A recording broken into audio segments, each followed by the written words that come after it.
മാസപ്പടി കേസിൽ മുഖം രക്ഷിക്കാൻ കൊണ്ടുപിടിച്ച രാഷ്ട്രീയ വിശദീകരണ യോഗങ്ങൾ നടത്തിയിട്ടും രക്ഷയില്ലാത്ത അവസ്ഥയിലാണ് CPM. പതിവ് ന്യായീകരണങ്ങൾക്കപ്പുറം തെളിവുകൾക്കും ചോദ്യങ്ങൾക്കും മുന്നിൽ മറുപടിയില്ലാതെ വിയർക്കുകയാണ് പാർട്ടി നേതൃത്വം. പ്രതിരോധ യോഗങ്ങളിലെ ഒഴിഞ്ഞ കസേരകൾ CPM അണികളും പിണറായി വിജയനെ കൈവിട്ടതിനുള്ള സൂചനയായിട്ടാണ് വിലയിരുത്തപ്പെടുന്നത്.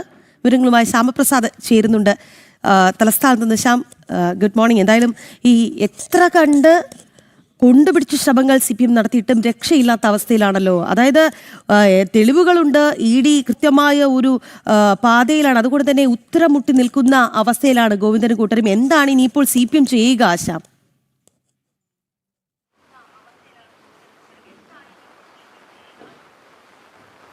Rakhi, Athira, good morning. എന്തായാലും CMRL മാസപ്പടി ഈ കേസുമായി ബന്ധപ്പെട്ട്, എക്സാലോജിക് മാസപ്പടി കേസുമായി ബന്ധപ്പെട്ട് നന്നായി വിയർക്കുന്ന CPM-നെ ഇപ്പോൾ രാഷ്ട്രീയ വിശദീകരണ യോഗങ്ങളിലേക്ക് കടക്കേണ്ട ഒരു ഗതികേടിലേക്കാണ് വീണ്ടും ഉണ്ടായിരിക്കുന്നത്. എന്തായാലും ഈ ഒരു കേസുമായി ബന്ധപ്പെട്ട് നിലവിൽ നടപടികൾ നേരിടാൻ തുടങ്ങിയിട്ട്, അതായത് മുൻ മുഖ്യമന്ത്രി പ്രതിപക്ഷ നേതാവും ഇപ്പോഴത്തെ പ്രതിപക്ഷ നേതാവും കൂടിയായ പിണറായി വിജയനും എൻ്റെ മകളും വീണ വിജയൻ ഈ കേസിലേക്ക് വന്നത് മുതൽ തന്നെ CPM ഗത്യന്തരമില്ലാത്തതിന് രാഷ്ട്രീയ വിശദീകരണ യോഗങ്ങളിലേക്ക് കടക്കേണ്ടി വരുന്ന ഒരു സാഹചര്യം കൂടിയാണ്. ഇതിന് കയ്യും കണക്കുമില്ല. ഈ കേസും ബന്ധമായി ഈ കേസ് തുടങ്ങിയപ്പോൾ തന്നെ രാഷ്ട്രീയ വിശദീകരണ യോഗങ്ങളിലേക്ക് നിലവിൽ CPM കടന്നിരുന്നു. അതിൻ്റെ ഒരു തുടർ നടപടിയെന്നോ അല്ലെങ്കിൽ തുടർച്ചയെന്നോണം തന്നെയാണ് ഈ രാഷ്ട്രീയ വിശദീകരണങ്ങൾ വിളിച്ചുകൂട്ടുന്നതിൽ CPM ഇപ്പോൾ മുൻപന്തിയിലായിരിക്കുന്നത്. കഴിഞ്ഞ ദിവസം കോഴിക്കോട് മുതലക്കുളം മൈതാനത്ത് നടന്ന രാഷ്ട്രീയ വിശദീകരണ യോഗത്തിൽ പോലും ഉരുണ്ടുകളി, അതായത് CPM സംസ്ഥാന സെക്രട്ടറിയായ MV ഗോവിന്ദൻ നടത്തിയ പ്രസംഗത്തിൽ പോലും ഇത് ഉരുണ്ടുകളി തുടർച്ചയാണെന്ന് തന്നെയാണ് പറയേണ്ടിയിരിക്കുന്നത്. പ്രധാനമായും ED ഇത്തരത്തിലൊരു കേസുമായി മുന്നോട്ട് വരുന്നത് രാഷ്ട്രീയ പ്രേരിതമാണെന്ന് തന്നെയാണ് വീണ്ടും പറഞ്ഞു വെക്കുകയും ചെയ്യുന്നത്. അതായത് EDയുടെ എൻഫോഴ്സ്മെൻറ്റ് ഡയറക്ടറേറ്റ് ഉദ്യോഗസ്ഥരുടെ മേലിൽ ചാരിക്കൊണ്ട് തന്നെയാണ് CPM ഇപ്പോൾ രാഷ്ട്രീയ വിശദീകരണ യോഗങ്ങൾ നടത്തുകയും ചെയ്യുന്നത്. എന്തായാലും ഈ കേസുമായി ബന്ധപ്പെട്ട എൻഫോഴ്സ്മെൻറ്റ് ഡയറക്ടറേറ്റ് ഓരോ തെളിവുകൾ പുറത്തു കൊണ്ടുവരുമ്പോഴും ഓരോ ജില്ലയിലും രാഷ്ട്രീയ അല്ലെങ്കിൽ വിശദീകരണ യോഗം നടത്തിക്കൊണ്ട് ഇതിന് തെളിവില്ല എന്ന് പറഞ്ഞു വെക്കുന്ന ഒരു സ്ഥിതിവിശേഷമാണ് CPM-ൻ്റെ ഭാഗത്തു നിന്നുണ്ടാകുന്നത്.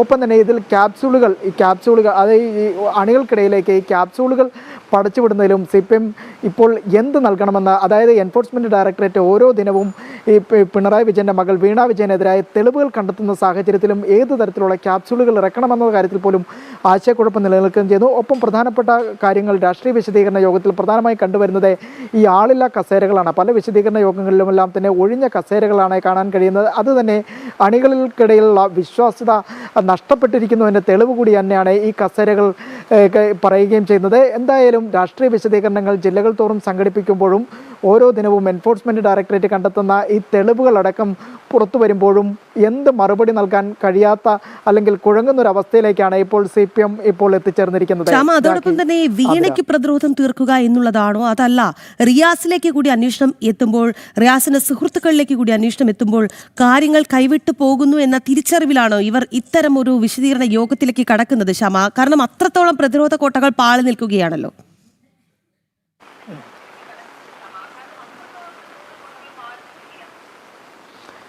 തീർച്ചയായും രാഖി, നേരത്തെ ഈ കേസുമായി ബന്ധപ്പെട്ട് ഈ കേസ് തുടക്കത്തിൽ തന്നെ രാഷ്ട്രീയ വിശദീകരണ യോഗങ്ങളും അണികൾക്കിടയിൽ, അന്ന് തെരഞ്ഞെടുപ്പ് സമയമായിരുന്നാൽ തന്നെ വോട്ടർമാർക്കിടയിൽ നിന്ന് നന്നേ വിയർക്കുന്ന കാഴ്ച അന്നുമെല്ലാം തന്നെ വിശദീകരണ യോഗങ്ങൾ CPM സംഘടിപ്പിച്ചിരുന്നു.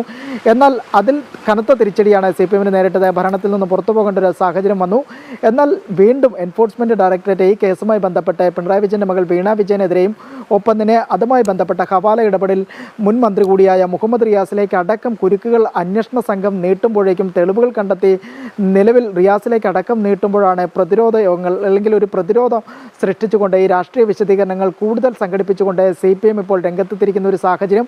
ഈ മുൻ മന്ത്രി കൂടിയായ മുഹമ്മദ് റിയാസിൻ്റെ അടക്കം തെളിവുകൾ എൻഫോഴ്സ്മെൻറ്റ് ഡയറക്ടറേറ്റിന് ലഭിച്ചിട്ടുണ്ട്. വരും ദിവസങ്ങളിലെല്ലാം തന്നെ റിയാസും നിലവിൽ ചോദ്യമുന്നിലേക്ക് വരുന്നൊരു ഘട്ടത്തിൽ തന്നെയാണ് CPM യഥാർത്ഥത്തിൽ ഭയക്കുന്നുണ്ട്. നേരത്തെ എന്ന് പറഞ്ഞു കഴിഞ്ഞാൽ തങ്ങൾക്ക് ഈ കാര്യത്തിൽ പിണറായി വിജയനെ വേട്ടയാടിക്കൊണ്ട് തന്നെയാണ് മകൾ വീണ വിജയനെതിരായ റെയ്ഡുകൾ എന്നായിരുന്നു തുടക്കത്തിൽ തന്നെ CPM പറഞ്ഞു വെച്ചിരുന്നത്. എന്നാൽ നിലവിൽ വീണ വിജയനെയും കടന്ന മുൻമന്ത്രി കൂടിയായ മുഹമ്മദ് റിയാസും ഒപ്പം തന്നെ സംസ്ഥാന നേതൃത്വത്തിലെ മുതിർന്ന നേതാക്കൾക്ക് അടക്കം ഇതിലേക്ക് പ്രതിസ്ഥാനത്തേക്ക് വരുന്ന ഒരു സാഹചര്യം കൂടിയുണ്ട്. ഹവാല ഇടപാട് കേസുമായി ബന്ധപ്പെട്ട് വീണ വിജയൻ ഉൾപ്പെട്ട സംഘം പുറത്തേക്കും ദുബായിലേക്ക് അടക്കം ഇത്തരത്തിൽ പണം മാറ്റിയതടക്കമുള്ള സാഹചര്യങ്ങൾ എൻഫോഴ്സ്മെൻറ്റ് ഡയറക്ടറേറ്റ് തെളിവുകളടക്കം കണ്ടെത്തിയിട്ടുണ്ട്. അങ്ങനെയാകുമ്പോഴും കൂടുതൽ നേതാക്കൾ കൂടി ഈ പ്രതിപ്പട്ടികയിലേക്ക് വരുമെന്നുള്ള ഒരു സാഹചര്യം കൂടി മനസ്സിലാക്കിക്കൊണ്ട് തന്നെയാണ് ഇപ്പോൾ ഔദ്യോഗികമായി സംസ്ഥാന നേതൃത്വം തന്നെ ഇത്തരത്തിലൊരു രാഷ്ട്രീയ വിശദീകരണം സംഘടിപ്പിക്കാനായിട്ട് മുന്നിട്ടിറങ്ങിയിരിക്കുന്നത്.